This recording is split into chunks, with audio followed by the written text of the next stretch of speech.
it's my understanding that when the raid went down in Miami, were you on Star Island or were you actually at Diddy's house? I know you were in Miami. I was at his crib working in the studio. I was sitting outside the studio door, and I heard a big boom. Now, mind you, before we get into this, I'm not a spring chicken, even though I look fly and stuff. But I've witnessed some historical events of excessive force, but none like this since Saddam Hussein or El Chapo or Pablo Escobar, even Osama bin Laden. I heard a big boom.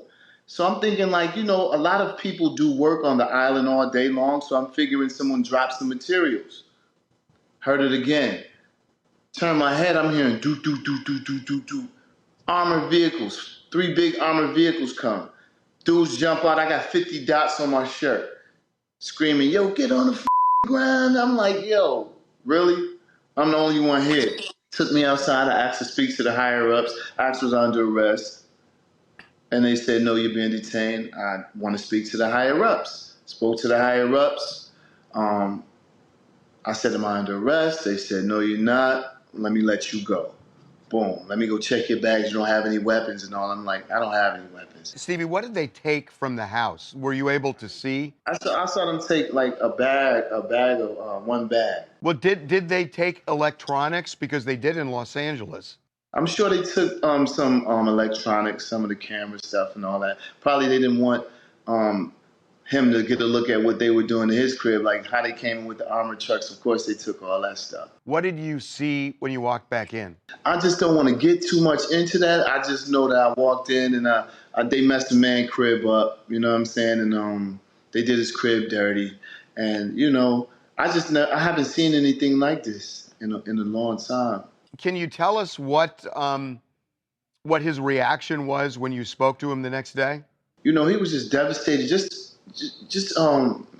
merely because he was going out of the country with his daughters for spring break, and they had to witness things like that at the airport.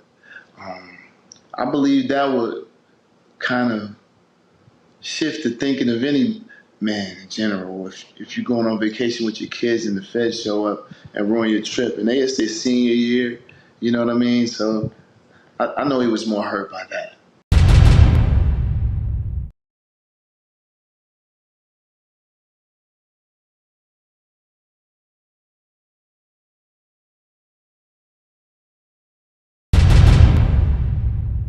I don't know whatever someone does in their bedroom, that's what they do. I don't got nothing to do with that. I'm just here to say that I've never seen my man doing anything foul like they talking about. None of it. All of it. I mean, I've never seen it. I've known him for 29 years. And then it's like with guys like 50, you know what I'm saying? Like Uncle Tom cats like that. You know what I'm saying? It's like you want to put me. I don't know if y'all saw the poster where 50 posted about me. Of course, you guys seen it. Right? Yeah. Yeah. I mean, 50 has been going after Diddy and everybody associated with. So the interview you've been watching and hearing, actually we credit TMZ having produced it.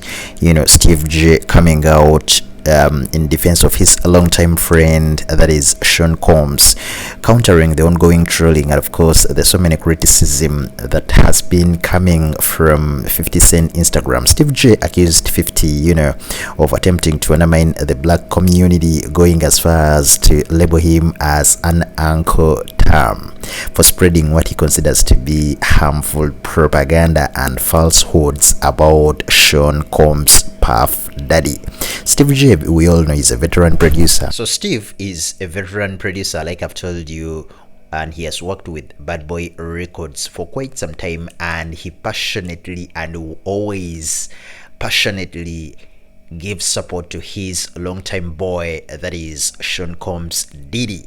So Steve J actually assured that Diddy remains in high spirits and emphasized his confidence in Diddy's character after a friendship spanning close to 29 years. So that was him, trying to defend his longtime mate, longtime friend, Sean Combs Diddy. So in the meantime, we've seen actually Cassey Ventura, actually the ex-lady who once dated Diddy, and dated Diddy, and we all know she's been, the source of all this controversy that is surrounding Sean Combs. So she said she has been in touch with the authorities in the federal investigation, and not just that.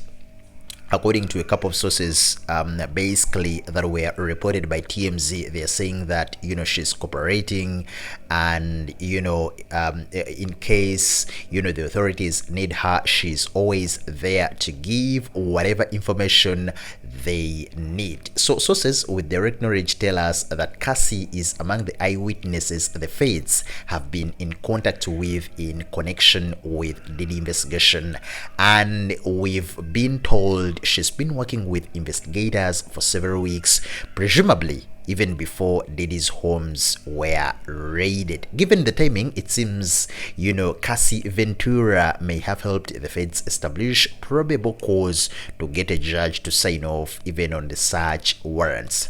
Other women, we are told, have also been in contact with federal investigations, and right about now, we don't know what Cassey has told the feds, but presumably it mirrors the lawsuit she filed against Diddy. Plus, there's so many secrets, dirty secrets of Diddy, were all told to the authorities. It's still a developing story. Like I've always told you, things are still unwrapping themselves, and we'll be receiving so many stories from the both camps, of course, the camp of Cassey Ventura and that of Diddy. So let us just watch the space and